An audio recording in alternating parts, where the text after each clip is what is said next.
Hello and welcome to Straight Talk. I'm Ismail Jalilov, and greetings from Washington D.C. to everybody who's watching us live, and those of you who are going to be watching later the recording of this conversation today. Again, warm welcome, and thank you for the attention to what's going on in our region, in the region of South Caucasus and Eurasia, wider Eurasia, that the region that we normally cover. So, the protests on the road leading to Karabakh in Azerbaijan. What are the implications? What is going on there?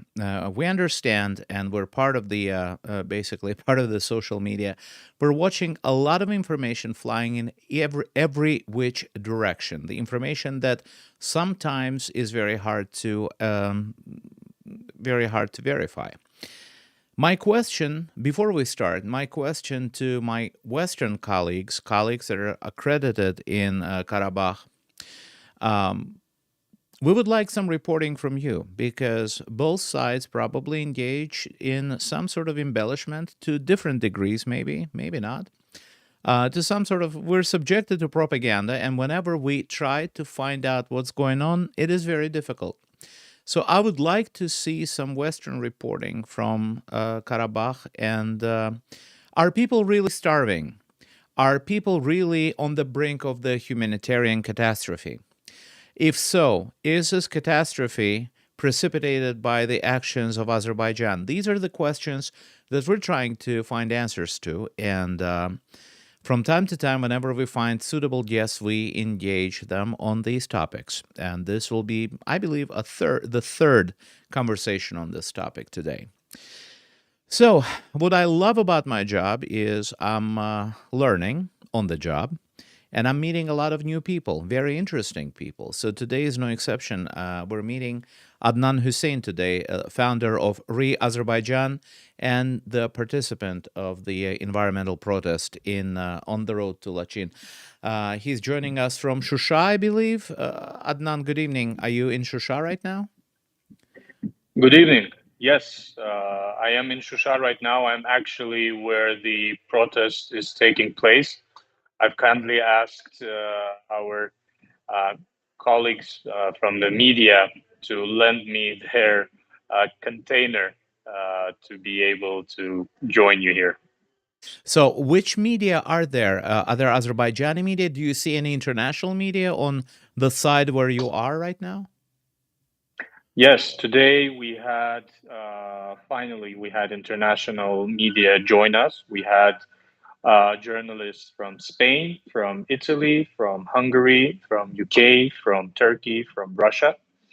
We have more coming, we hope to see from Ukraine, also from France, which personally I'm looking forward to see journalists from France come join and see everything with their own eyes.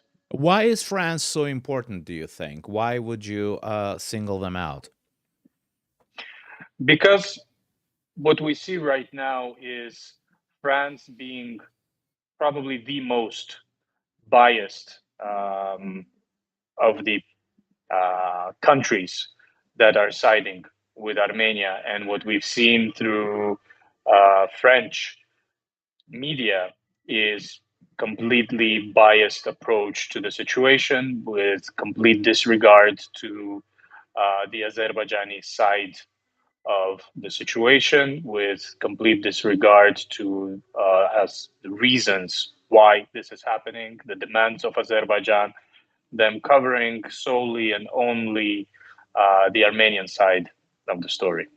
Do you think that is willful? Do you think there is an intention to be biased? Because honestly, to be honest, it is hard for me to believe that journalists go into, start their day thinking, okay, today I'm going to be very biased and I'm going to cover only one side of the story, because it actually goes against everything I do believe and want to believe about my colleagues.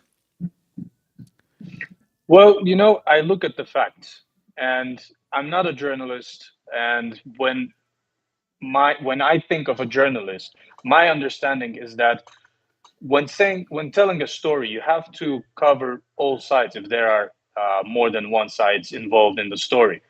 So seeing the coverage regarding the Lachin road, regarding the economic region of Karabakh and our ecological protest that has been going on for more than a month now, I just see the facts, and the facts are that the second side of the story is not being covered.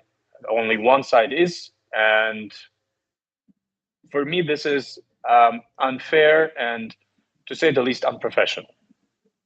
Okay, Adnan, let me say this: when one side of the story is people who are dying of starvation, people in a blockade, and people who do not get access to medication, it is very difficult to look for another side of the story because, as a human mind, my mind would concentrate on that side. I mean, what is the other side? Why are you there? Well, first of all, there is no starvation. There are no cases of someone dying from starvation. The road is not closed. We see on a daily basis tens of vehicles, both of the Russian peacekeeping forces and the International Red Cross Committee, moving freely in both directions. We see that the supplies, both food and medicine, are being delivered through the Lachin road to Karabakh. Forgive me for 1 second. I'm sorry I'm interrupting. I Yes. understand you're at a linguistic disadvantage, and I'm trying not to interrupt your train of thought. But how do you know what is being transported? It's not like you or any Azerbaijani is looking inside those Russian peacekeepers' trucks. How do you know what is being transported? Whether it's food, whether it's medicine, how much of it? I mean, do they tell you? Well, this is common sense because we see the trucks marked and we rely on them being used as per their marcation. When it comes to Red Cross Committee, we actually see what is being transported because their windows are see-through, and even on my Twitter, the videos of the Red Cross Committee vehicles that are passing, you can see that they are full with boxes of both medical and food supplies. All right. So let's go back to you said that the protest has been going on for about a month. Let's go back to the origins of it. Why are you there? And what were you hoping to accomplish? What are the goals of the people? When do you think you will be able to go home and say, okay, what I wanted is done, is accomplished? Is it an open ended protest? So let's start with the very basics. Okay, well, the reason that I am personally here is I have a project called Azerbaijan, regarding Azerbaijan, which is promotion of Azerbaijan as a touristic destination for both local and foreign markets. And within the project, there is a big role of the ecology because when we promote Azerbaijan as a tourist destination, we call upon our viewers to protect the environment, to take care of the ecology.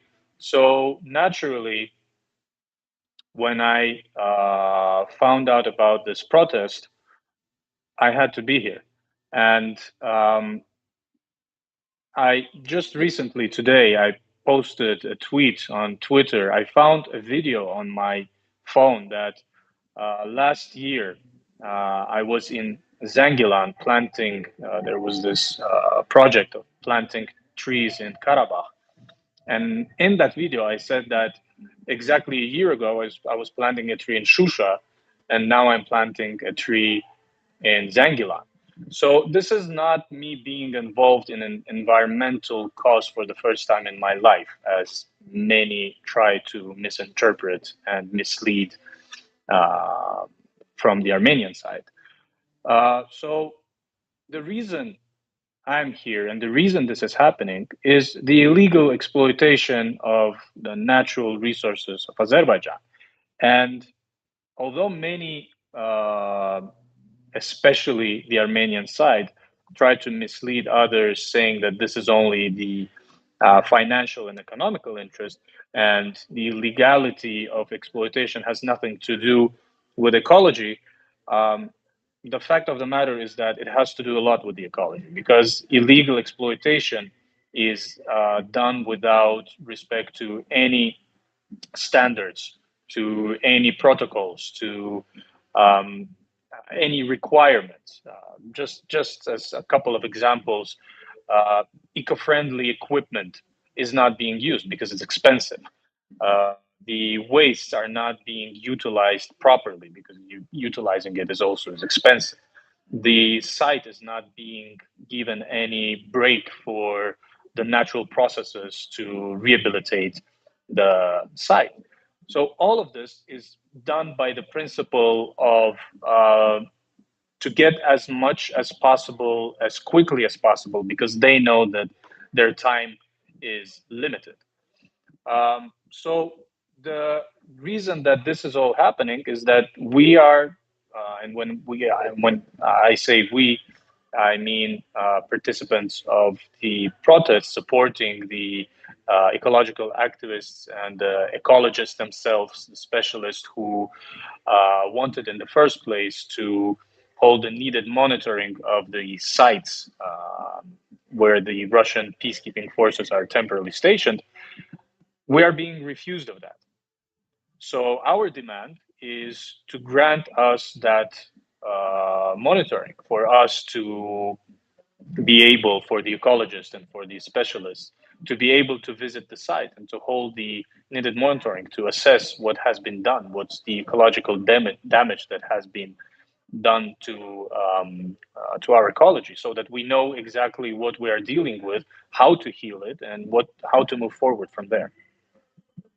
You know, the argument that I often hear from the other side, and the argument that I actually would also repeat, is that, let's say, what's going on in Karabakh is not the only site in Azerbaijan where the attention of the environmentalists, like yourself, and I'm seeing Amin Mamedov also um, on your Twitter, as someone who has spoken on this subject in Russian before a couple of weeks ago.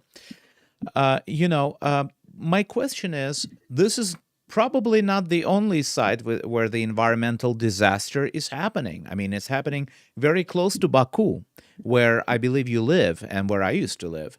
There are lots and lots of brownfields, so-called, polluted areas. Why would so much environmental, the attention of the environmentalists be focused on Karabakh right now? Because Armenians are saying that the environment is only a pretext, that Azerbaijan is doing something different, something far more sinister, far worse than what it says it's doing. Well, if the question is regarding other problems that we have with the ecology in Azerbaijan, of course we do that. We do have them. And I'd say that we live in the 21st century. Today, the social media is a pretty powerful tool. And I've witnessed myself a number of cases where ecological matters, ecological problems regarding trees, regarding pollution, they were raised by the users, by the local community in social media, and they were dealt with. It was not like they were ignored. So ecological problems and actually addressing them, it's not something that is being done in Azerbaijan for the first time. Me personally, I remember sharing and supporting social media statuses and publications which called for illegal cut downs of trees in particular construction sites. And after a while, we did see the reaction from the parties that were in charge of that. We saw the reaction, and we've seen the positive effect of raising such concerns. So today, raising concerns, it's not all about only coming out and protesting. And regarding this situation, even before the 2020 Second Karabakh War, these concerns were spoken about. This is not something that Azerbaijan all of a sudden, out of the blue, decided to take care of. No, these were concerns that we had a long time ago. And even during the past 2 years after the signing of the trilateral agreement between Azerbaijan, Armenia, and Russia, these concerns were still articulated, but they were ignored. So this all ended up, this is not something just happens out of the blue. This is something that was building up to. All right. My colleague, Onik James Krikorian, is asking this question. Actually, it's a comment, and I would like you to address this comment if you would like to. It strikes me that there are various reasons for Lachin, and one of the main possibilities appears to be the lack of progress in agreeing on the new routes from Azerbaijan to Nakhchivan. I would like you to, sort of address that. Is one related to the other? We have one road, extraterritorial road until now, where Azerbaijan doesn't really exert its control over what's going in or out. And we have a promise of another road similar to that, where the Russian FSB, the Russian Security Service, was supposed to check all the cargo and persons traveling, but that road did not materialize. So all in all, I'm just retelling this for those who live outside the area and don't know the details. So is one related to the other, Adnan? In your mind, in the mind of people who joined you in the protest, if there was a road through Zangezur, would the protest be happening today? Well, this has nothing to do, in my personal opinion, has nothing to do with the protest that is going on right now. And I believe that even if that road did exist, it would not magically just take care of the environmental and ecological problem that we are trying to address right now.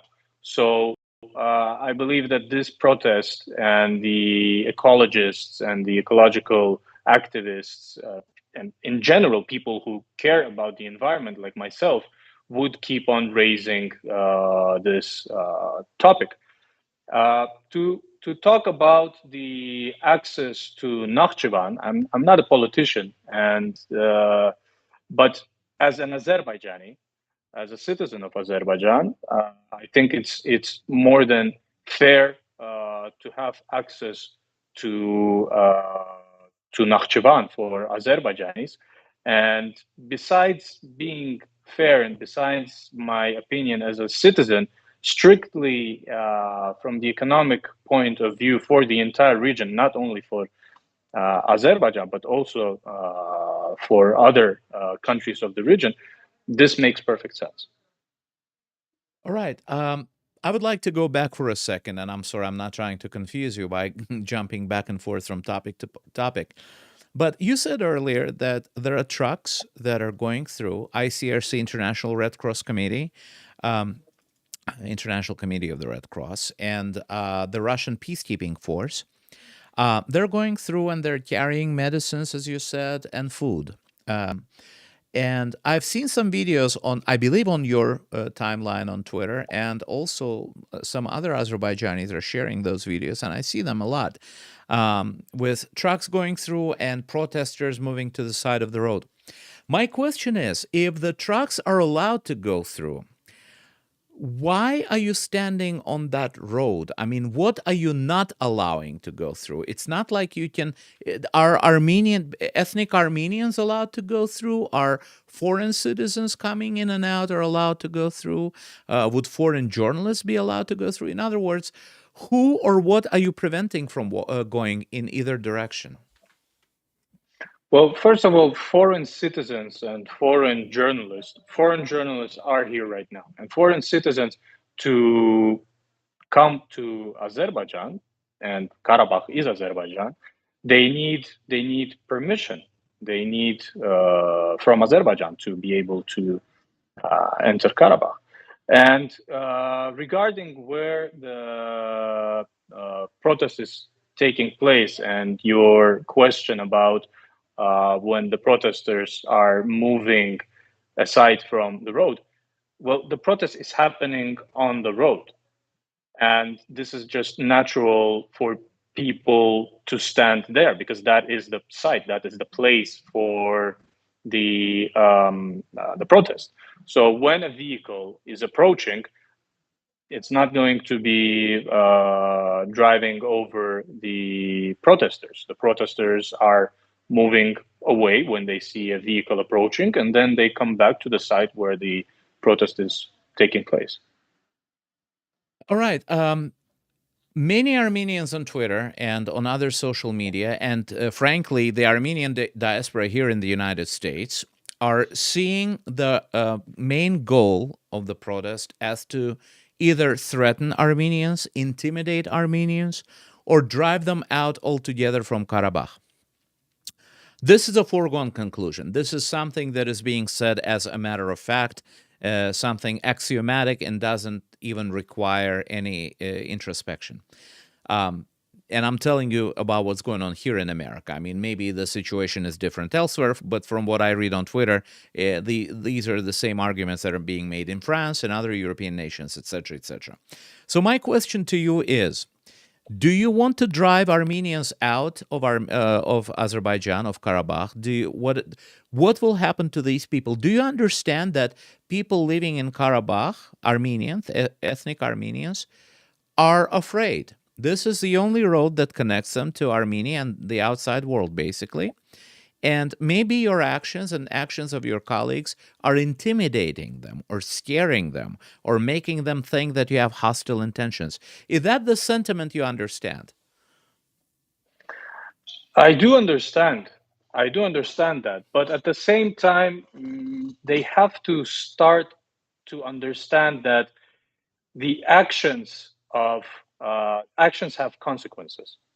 And when the road that they had for over 2 years, and no Azerbaijani was standing here, no other protests were going on, but this road was misused. This road was misused for the export of the illegally exploited natural resources of Azerbaijan. This road was misused for illegal activity on this road for both export and import. So, and warnings were issued. We've seen those warnings. We've talked about those warnings. The government of Azerbaijan did talk about the misuse of the road. So that being ignored for over 2 years, and then all of a sudden saying that they are here to do something bad to us, and again, I think that's a bit unfair, and maybe it would be best for them to start thinking about, okay, but what have we done for this to happen? Why don't we try to, if they think that this is a game, why don't they just for the sake of it think of, okay, let's play their game, let's play fair and see what happens. Let's not do any illegal activity. If they talk about peace, if they say that we are their citizens and they will take care of us, let them do that. Why don't they try that and see for themselves what the results are? Because right now we have reasons and we have the right to rightfully take care of our own security and our own sovereignty. That's it. You know, I cannot help but notice you are appealing to the Azerbaijani government's position. So let me start out by asking you this. To what extent is the government of Azerbaijan implicitly, directly or indirectly, agreed or maybe precipitated or maybe provoked or maybe even asked you to protest there? To what extent does the government's, let's say, desire to see you there influence you and your colleagues being there? Because let's be honest, I mean, I can't remember a protest in Azerbaijan, and I'm 50, that lasted for 30 days when the government of Azerbaijan did not want it to proceed. That would be very, very tough to convince even me that you're there against the wishes of the Azerbaijani government. Okay, I can answer for myself because I'm here alone. I'm not here with a group of people. I was not called here by the government. I have not been contacted by the government regarding me being here. I've been giving interviews to foreign media.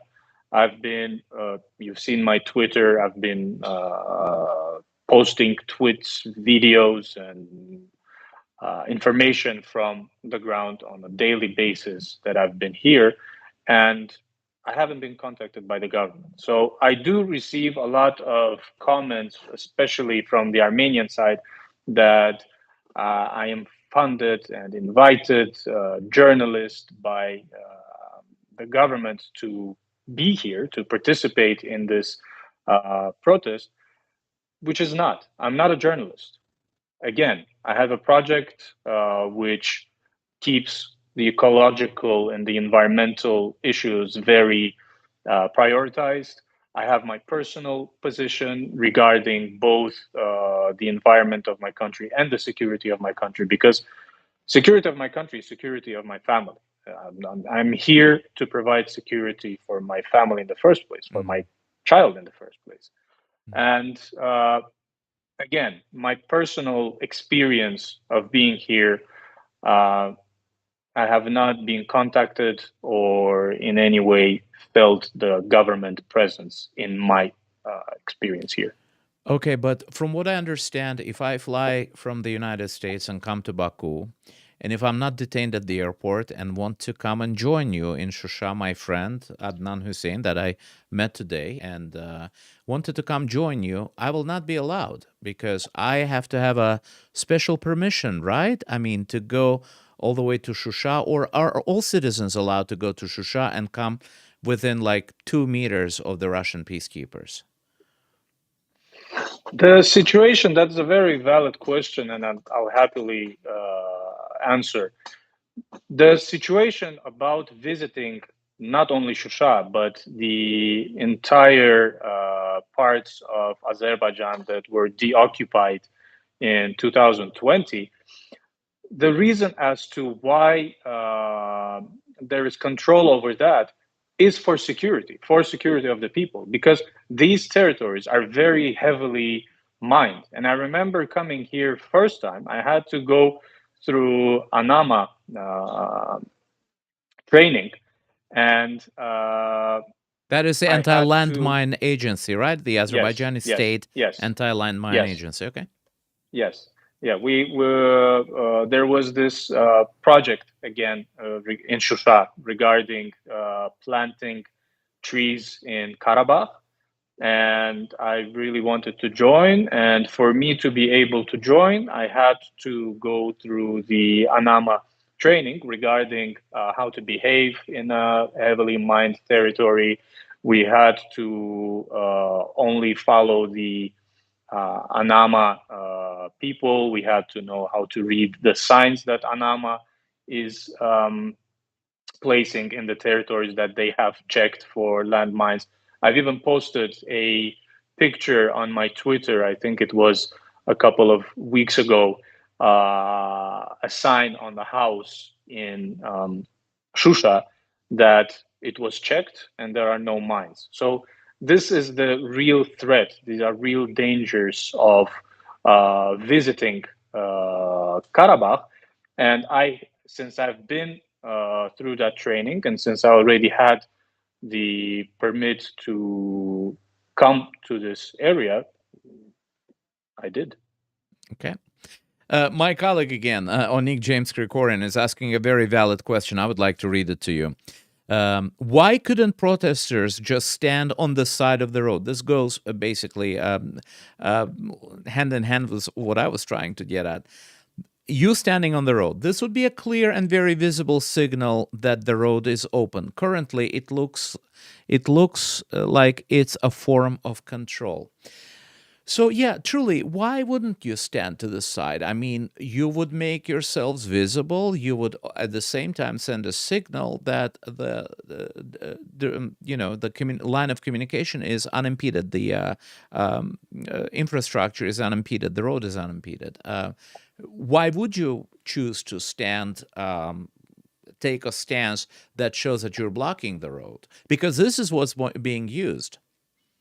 Because the road actually is being controlled by us. Because what we are saying is we want to stop the misuse, we want to stop the illegal activities. And we've called upon the ethnical Armenians living in Khankandi. We said that you are free to use this road for your personal use, for humanitarian use, but we will check, we will inspect the vehicles, because there is no trust that is left. I mean, but as a citizen, do you have a right? Do you have a right to stop another citizen? Like, would you do that in Baku? Stop another citizen driving in a car and say, "I'm going to inspect your car because I want to make sure you're not misusing it." Like, let's say, because you're suspecting they're traveling with something that is illicit or illegal. As a citizen, I have the right to stay on the road, which I fear is possessing threat for my security, and demand from my authorities to conduct the inspection. So would you do that in Baku, let's say, if you see somebody, let's say, stealing something from a house and trying to drive away? Would you stand on the road? What if they're not even suspected of stealing something? I mean, does it look like collective punishment to you? I mean, are we suspecting all Armenians in Karabakh that they're part of something illicit, or how do we determine whom do we stop? This, I think, the matter with Karabakh, with Khankandi, and it's beyond suspicion. There are too many facts. There are too many cases that have been of the road having been used for illegal activity, that this is beyond suspicion. And when trust is lost at such level, you have to come to such situations. Okay. All right. So let's talk about the misuse. Every time we talk about the landmines in, the people who die from landmines, not only civilians, but also the military. This seems to be a news to the other side of the conflict. The Armenians of Karabakh that I can communicate with on Twitter are denying any complicity. Armenians in Armenia are saying we're hearing it for the first time.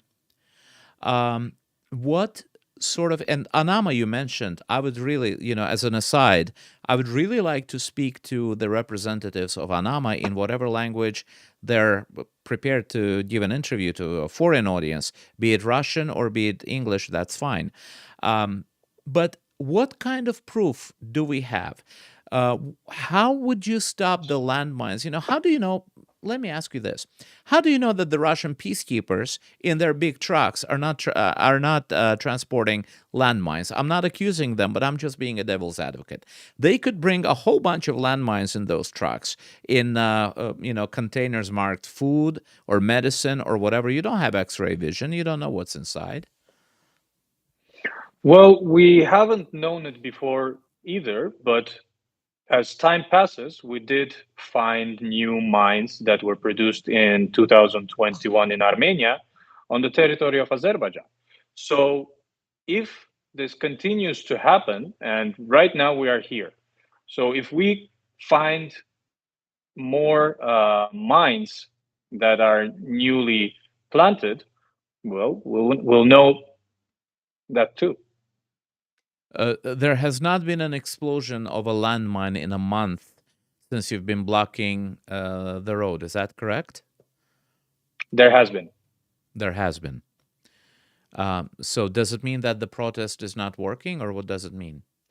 No, it means that it was an old, because not all mines, not the entire region is cleared of mines. It was not in Shusha. Hmm. The entire region is heavily mined, and if I'm not mistaken, it's expected to take about 10 years Hmm. to get rid of those mines completely. You know, it's been a month that you and some others. How long have you personally been there? I'm curious. From the first day.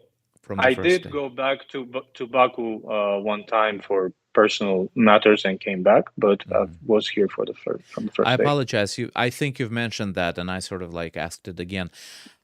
I'm curious, who is feeding you? Who is bringing you food? Do you pay for it yourself? What about others who are there? Are they being fed by somebody? Is it charity? Is it the government? Who is? Where do you sleep? I mean, who's paying for the hotels?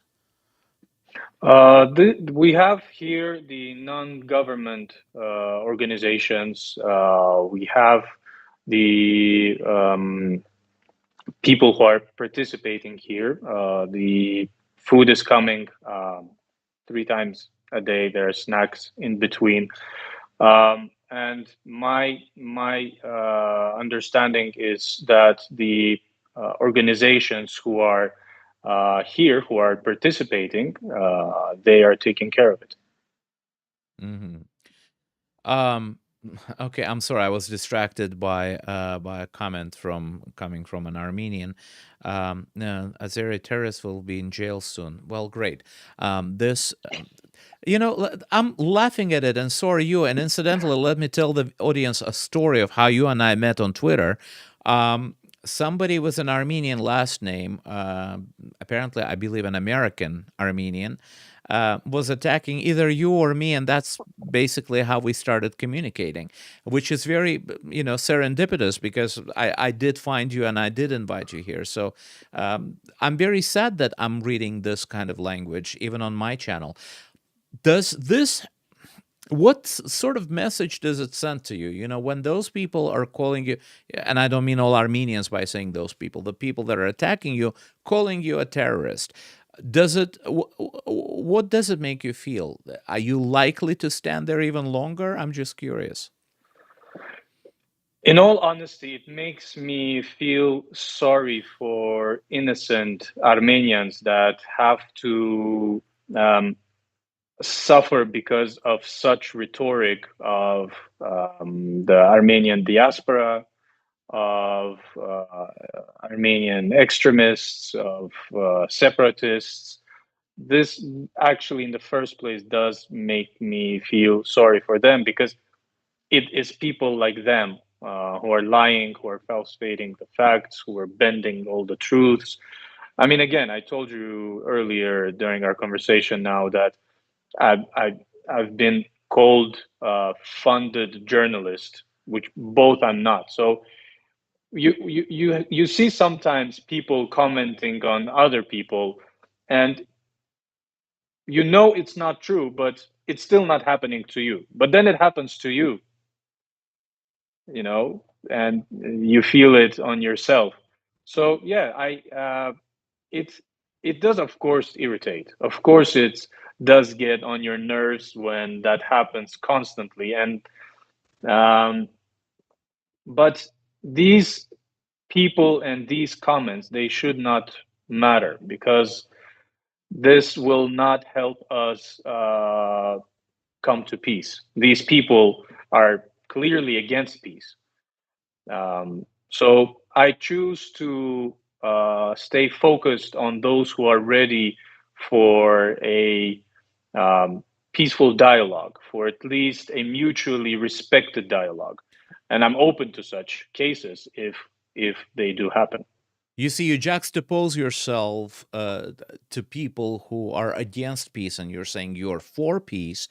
But do you see the difficulty with which they would believe you? Because what they're saying, maybe not in very fortunate, maybe they're using unfortunate language, but what they're saying is what you're doing should be subject to an investigation by the international court. Do you really think you're doing something that is worthy of international court? I mean, if you're saying you're for peace, you're blocking the road for whatever reasons, and these people are saying that you're basically condemning the people of Karabakh, the ethnic Armenians, to starvation. Do you feel like you're doing something that should be considered by the international court? No, I am 100% sure that everything that I'm doing, and not only me, but all the people who are here, are doing it in line with the law. There, we're not blocking the road. If we are saying that it is open upon inspection, this is not blocking the road. This is controlling the road. And again, controlling the road after having more than enough reasons to do so. And we've seen on a daily basis that both Russian peacekeeping forces and the International Red Cross Committee carry humanitarian aid. On the other hand, we also have seen many International Red Cross Committee vehicles carry Armenian families from Khan Kandi to Armenia. We've seen ambulances with Armenian plate number cross the road in both directions. So no, this is not a blockade. And I know what a blockade is. Every Azerbaijani knows what a blockade is. We've seen a blockade in 1992. We've seen it in Khojaly. That blockade ended tragically. So coming at us saying that this is a blockade, this is not something that can be tolerated by someone who knows what a blockade is and who've seen how it ended. Okay. I'm sorry, my audience is trying to inject some levity, humor into this conversation. I just want to show the comment. I don't know whether they're joking or not. Thanks for misspelling my name, Mikhail Afsharov. There are only two Azeris who advocate for peace, Ilham Aliyev and Ismail Jalilov. What a great company I am in. This is very, very refreshing to hear. Speaking of companies, you were called something, you said, a paid journalist, etc., which it brings me to the question about the level of vitriol on both sides. Look, the supporters of some populist opposition in Azerbaijani have called me an agent of Dashnaks for maybe 3-4 years that I've been, doing this broadcast. On the other hand, the Armenians are calling me the serviceman of a dictator and terrorist Ilham Aliyev. I mean, I read hundreds of, not hundreds, maybe dozens of messages like that every day and delete them and block them. My question is the level of vitriol on both sides, the language that we Azerbaijanis use when we talk about Armenians, and the language that Armenians use when they talk about our actions.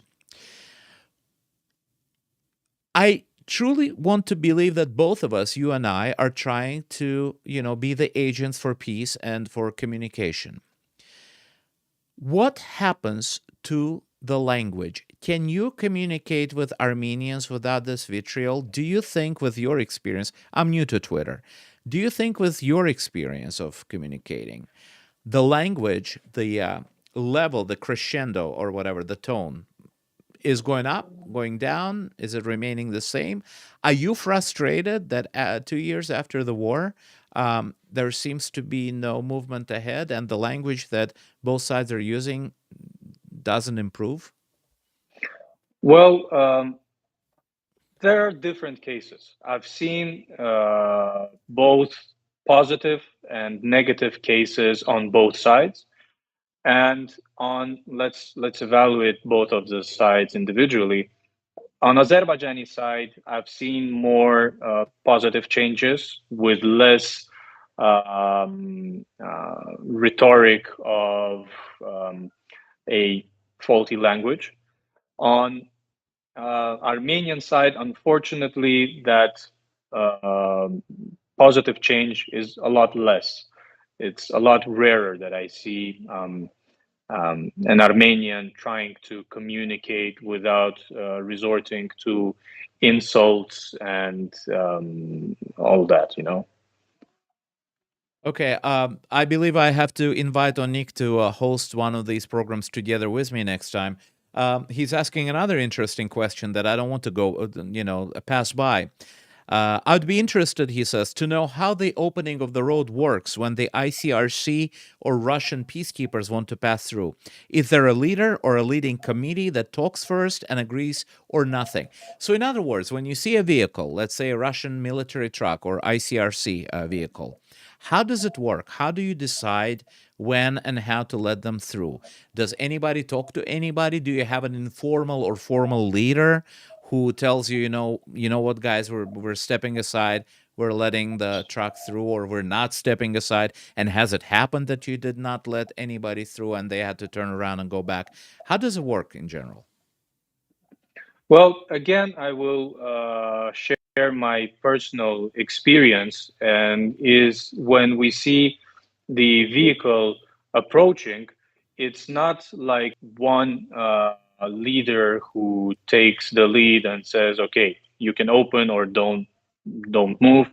It's because there are many people on the road, so you hear many voices. Okay, let's guys, let's open the way for Red Cross or the peacekeeping forces. So this is what I see. So this is kind of like a collective reaction, let's say, to vehicles passing. Mhm. Okay. Sorry. Do I have to be Armenian for my question to be voiced? Mikhail Afsharov says. No, Mikhail, you can repeat it. I must have missed it. So if it is in line with what I want to know, I'll ask your question. Adnan, let me ask you this. I heard you, and I have no reason to doubt your honesty and sincerity with regard to the role of the government in all this. But what if the government tomorrow decides that this protest has to be over? You, on the other hand, very vividly described your feelings and your motivation for being there. What if the government tells you, it's time for you to go home? Are you going to go home immediately? Are you going to comply? Are you going to question why are they sending me home right now? Are you going to try to talk to the Azerbaijani government officials about this? Personally, me, I will ask the question why, and I will make my decision based on the response I get, based on the reasoning that they have. Because, when it comes to the government, you always have to understand that there are things that people don't know. There are things that are being dealt with on a much higher level. And sometimes stubbornness may actually hurt. So when the reasoning makes sense, it's better because for in regard, right now we're talking about Karabakh, and in regard Karabakh, I trust I trust my government completely because I've seen the decisions that have been made and the way that the situation have been dealt with. Um, I trust the decisions made and the judgments made. So I'm sorry, let I me will ask you add this. yes, yes. Do you think the stopping the war when Azerbaijan stopped it was the right decision? Do you think it basically extended the problem for another 10, 20, 30 years? Again, I was not behind those closed doors, and I do not, neither me nor you nor most of the people, do not know all of the details when on which decision making is based. So this is exactly the situation where you have to trust the best judgment of your government. And so far, me trusting my government did not let me down. Okay, I understand that you borrowed the space from the colleagues from television crew. Um, Before we say goodbye, let me ask you this for as a huge favor. Please talk to foreign journalists. I'm very curious to have them on my program to talk to us, to talk to the Azerbaijani public as well, to share what they have seen there, what they want to tell the world. I understand they have a company that is paying them, but maybe there are a couple of them who can spare an hour or two, well, maybe an hour, and talk to us. Before I let you go, can I ask you another question? The Yes. the Armenian Twitter sphere right now is spreading the news. I don't know to what extent it's true that the protesters have gone home and they're being replaced by the Azerbaijani soldiers. Some sort of a stage two of whatever it is they think is happening. So protesters, civilians are being pulled back, and instead of them, in their stead, comes the Azerbaijani military. Is that true? Have you seen Azerbaijani military? How far are they from you? Okay, I will gladly clarify those topics. Well, first of all, I am a protester and I am here, and so are many others. But now it's 11 past 11 p.m. and there are less people here now because they are taking shifts. Nobody, can stand here for 24/7.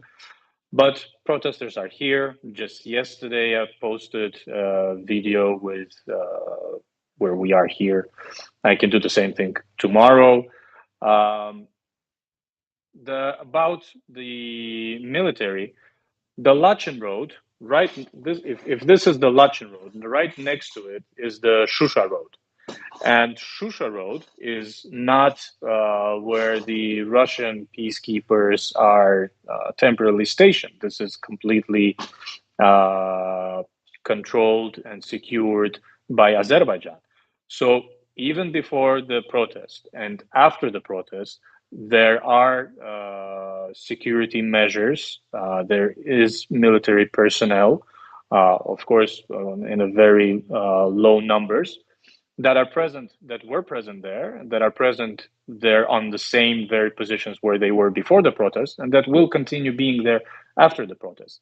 And Armenia is fabricating many things. They just yesterday, one of the examples was someone wrote that tweet about protesters notwithstanding the cold and leaving the protest. Then their fans commented on that with support, saying that yes, they were replaced by military and everything. And then I posted the video that I shot yesterday, completely disregarding and debuting their claims. They do many things. One another example of how they try to mislead the international community is in Azerbaijan, and you know it very well too. Men at certain age, they have to go through military service. It's either at 18 if you're not enrolled in university, or after you graduate university, but it's mandatory. You have to enroll in military service. So naturally, almost every young man in Azerbaijan has at least one picture in the military clothes. What they're doing now is they try to find some of the participants who are at the protest. Then they go through their social media and then they find some pictures during their mandatory military service that every Azerbaijani went through, and then they present them as these are not protesters, these are army men.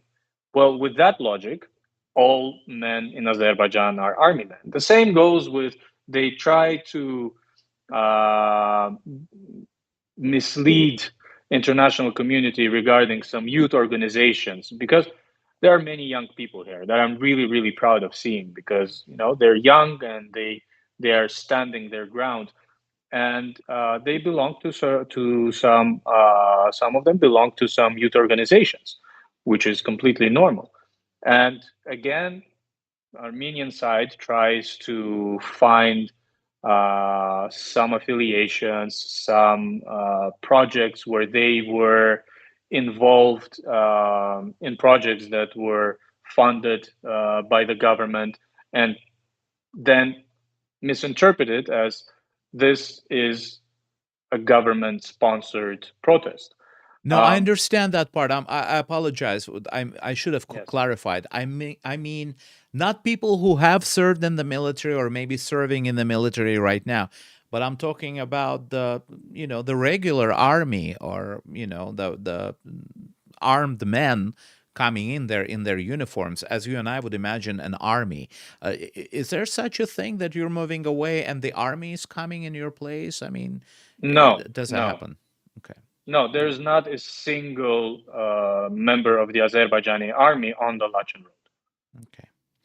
The only military men that are there are the Russian peacekeeping forces. Okay. I promised one last question, but it always happens that I think of another one. If you don't It's have to okay. go right this very second. Okay. Dilara Efendieva, whom I believe you know her, she is affiliated, she herself admitted, with a pro-government, non-governmental organization, what we call a GONGO, government-oriented NGO. She said that a humanitarian crisis in Karabakh is about to begin. I believe that is a direct quote. We spoke in Russian, but it can easily be checked. It was a couple of weeks ago on my program here. Do you think that the humanitarian crisis is about to happen in Karabakh? And if it did happen, if you, Adnan Huseyn, all of a sudden wake up in the morning and read in some newspaper or online source that you personally trust that Armenians are starving, children are dying, or hospitals are filled with people and there is no medicine, would you still stand there or would you go home? Regarding Dilara Efendieva, if I'm not mistaken, she was a guest on your channel on the very first days of our protest. And on those very first days, I understand why she would say that, because on those very first days, no vehicles were passing, because it just happened. I'm sure all sides didn't expect this to happen, and even the Russian peacekeeping forces probably and the International Red Cross Committee didn't know how to act. I think they had to take some time to think of the next steps to be taken as to how they will proceed. But after that period passed and after the decisions were made, again, we see tens of vehicles passing through this road every day. On the first days, that was not the case. And every single request that was made by the International Red Cross Committee to transport those in need from Khankendi to Armenia, every single one of them was satisfied. Never was an answer given that no, you cannot transport those who are in need. Regarding the second part of your question, if God forbid something like that does happen, because in no means I would want innocent people to suffer, especially children. No child has to suffer from anything. But if that does happen, this can only happen in a situation where Ruben Vardanyan, Aray Kharutyunyan, and their supporters create that situation artificially to continue their false rhetoric of Azerbaijan conducting a blockade. Because in a situation where we say that the road is open for humanitarian aid, in the situation where we satisfy every single request of the Red Cross, International Red Cross Committee to transfer those in need of medical aid, the only left, there's only one party that is left who can be responsible for something like this happening, and it's those who I mentioned earlier. Mm. You said you're not a politician, Adnan. It's hard for me to let you go. You said you're not a politician, but you also mentioned the name of Ruben Vardanyan, and my audience is mentioning his name right and left. I believe somebody, if I find that comment, I'll show it. Somebody said he's not even a Karabakh citizen. He's not an Azerbaijan. There is no such thing as Karabakh citizen. Let me clarify. He's not from Karabakh. He's not an Azerbaijani citizen. What is he doing there? He is there illegally. My question to you is, what do you think of his presence? When you say about the misuse of the road, if Ruben Vardanyan happens to be traveling from Armenia to Karabakh on that road, would you stop him? Would you not let him go? Would you let him go? What would happen? Him, that's not for me to decide what to do with Ruben Vardanyan, because I'm not the authority and I don't have the authority to stop anyone here. But my opinion, again, as someone who is not a politician, is that he did create problems as soon as he arrived, because there was some, even if not a big one, but at least some positive dynamic in reaching the signing of the peace agreement, in reaching that time where the normalization of relations between Armenia and Azerbaijan and ethnic Armenians living on the territory of Azerbaijan can proceed, when dialogues can start happening. During this positive dynamic of processes, he comes in, he stalls it, he ruins it, and this is something that I've witnessed ever since he got to Karabakh.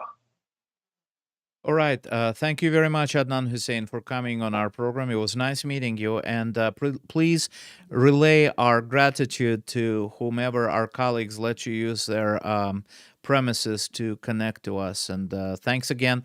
One day, I hope you and I can get together and speak about something more optimistic, like tourism and what we can do to increase tourism to Azerbaijan. But sadly, these days, we discuss something far less, happy and optimistic. Thank you.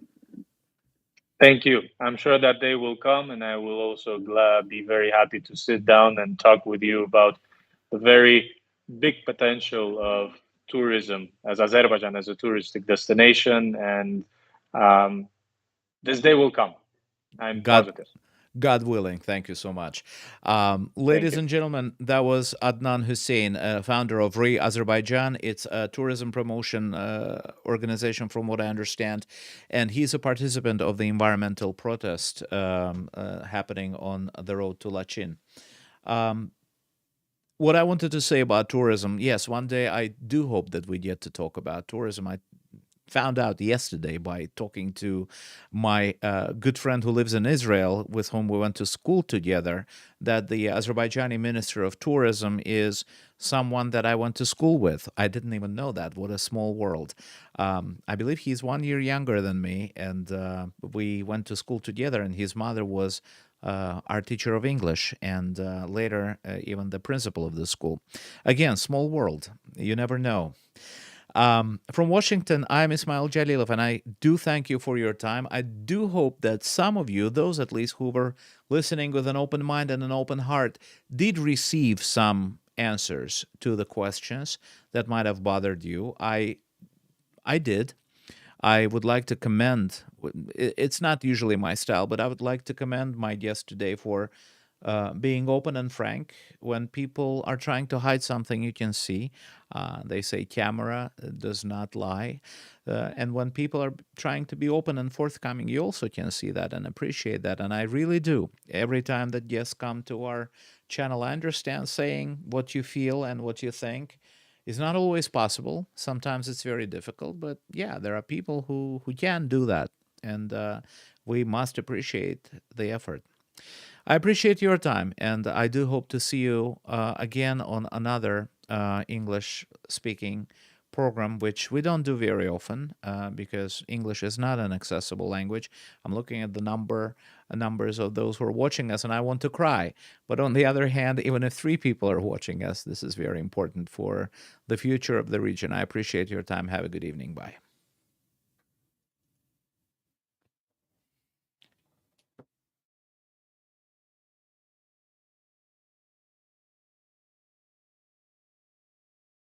Oh, no,